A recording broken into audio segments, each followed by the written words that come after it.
Welcome to the Jill on Money Coronavirus Market Update. We are recording this at 2:40 Eastern Time on Thursday afternoon. You will be waking up to it on Friday morning. Here's what you need to know. We had one more, the eighth actually, straight week of massive unemployment claims. 2.981 million Americans filed for unemployment insurance benefits. That brings the total to 36.5 million Americans filing. That is just still, it's staggering. Continuing claims, that means the number of people currently receiving unemployment, 22.8 million. So we are not done with this yet. In fact, while we're tapering off from the peak back in late March, early April, these numbers are still so high. It's really astounding. And so this comes the day after Chairman Jerome Powell of the Federal Reserve basically said, hey, Congress, administration, get it together, act, move, do something. Because what he noted, and something that really kind of is astounding to me, is that if you look at everyone who is working in February who earned less than 40 grand a year, if you look at all those people, 40% of them lost a job in March. So this is going to be severe, and these people are going to need help. Meanwhile, new research from the National Bureau of Economic Research finds that 42% of recent layoffs are likely to be permanent layoffs. That is awful. It's just awful. So there you have it. If you have a job and it stinks, I know it stinks, but you have a job. And if you have a job and it's great, don't do anything except feel gratitude. That's what I feel. Gratitude every day for what I have, not for what I don't have. If you need financial help, if you need to navigate these really crazy times, don't hesitate. Give us a holler. Our email address is askjill@jillonmoney.com. Let's get started. Bill writes, the subject, U.S. debt and bankruptcy.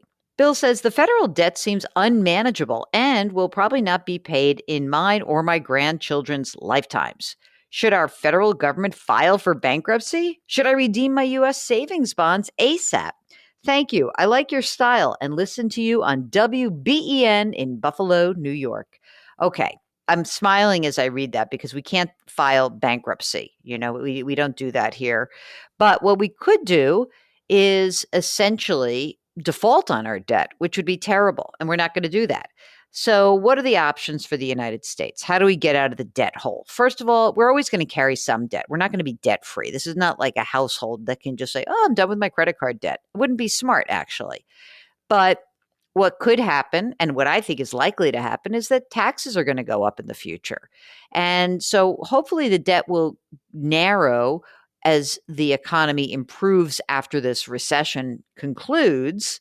But in the near term, not much is going to happen. You know, you heard Jerome Powell basically say, don't worry about the debt and don't worry about the deficit. You know, and I'll read you the quote. Additional fiscal support could be costly, but worth it if it helps avoid long-term economic damage and leaves us with a stronger recovery. Don't worry about your savings bonds, except do worry if they're not paying interest anymore. If they're no longer paying interest, then go ahead and redeem them. If you're in a lower tax bracket right now than you might be in the future, go ahead and redeem them. I think that those savings bonds, they may be earning a higher interest rate than you could get in the market right now. So maybe you keep them. Don't forget all the interest that you have earned on a savings bond. When you sell it, you recapture that interest. So what does that mean? If you bought it for 10 and you redeem it for 100, the $90 is taxable interest to you. Got it? Good. Okay. Donna writes, love the show, especially when you answer listener questions. Here we go, Donna. Here's your question. So get ready. My daughter has just graduated college. Yay. And will be starting her job in August. They have contacted her and we have no reason to believe she won't be starting this job. She has earned income from 2019. And as a graduation gift, we would like to help her establish a Roth. But She's got no earned income yet for 2020 and is not an employee yet. Can she set up a Roth for last year with her previous employer, even though she already filed her 2019 returns? Does the extension to July 15th apply to setting up Roth IRAs? So, yeah, if she's already filed her 2019 return, let's say she was doing an IRA where she was taking a deduction, a traditional, she could have still claimed that she was going to do it and not do it until she actually got to July 15th. But anyway, yes, she can set up a Roth based on her 2019 taxes, and that's fine. And no, she shouldn't just wait till start her job. It's just a wonderful thing to do. So I'd go ahead, set it up, and then hopefully that you'll be able to make a contribution this year, is presuming she is employed, which it already sounds like she is. So that's good. Okay, Nabil writes that I have an LLC with a partner and I'm trying to get into the PPP program, part of the CARES Act. I'm having a hard time getting information on how to apply. There are only two of us working, and I'm told that we are self employed and therefore can't get the PPP, but we work for a company. Aren't we eligible? It's very confusing. Help. Go to the SBA.gov website. Yes, you are entitled to apply for this. Absolutely. You should be able to do it. The first round may have been tough, but I think that you should be able to get this and you are entitled to it. Chris writes that 6 months ago, I took out a car loan through the bank and not the dealer. 60 months, 3.79% interest, monthly payment, $255 a month. With reports of interest rates being low, I'm wondering, is it possible that I'm able to refinance that car loan from the bank? I have no debt and my credit score is in the 800s. I mean, I think you probably could, but I bet the rate's not much better. That sounds like a darn good rate. You can just check with them. Why not just ask and see if they'll lower the rate? If you go through the actual refinancing of it, I worried that you might actually get a bunch of costs that you don't want to absorb. Becky writes, thanks for your great show. My husband and I have a little extra money given to us by my parents, about $10,000. We've got most areas of our financial life taken care of. We're 47. We've got 10 years left on our house, 2.5%. Wow.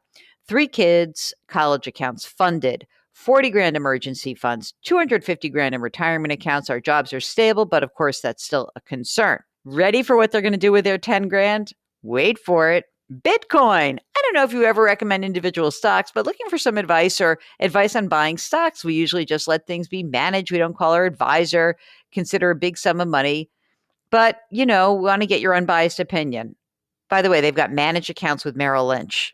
Okay, Becky, you ready for this? Do not buy Bitcoin. Mark would like to maybe one day give you an entire episode on his Bitcoin experience. Mark, I believe that you're still underwater on that Bitcoin, aren't you? He was up money, down money. You're pretty close now, aren't you? Okay, so a couple of years ago, Mark and I interviewed this guy about Bitcoin. Maybe it was 3 years ago.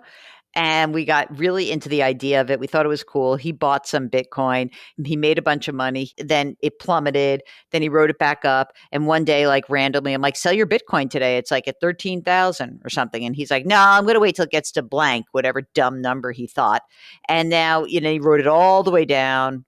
So, for essentially 2.5 years, he's almost at break even. Whereas over the last 2.5 years, if he had just bought an index fund, he would have been up money. So even with the big market sell off, too bad for you, Mark, right?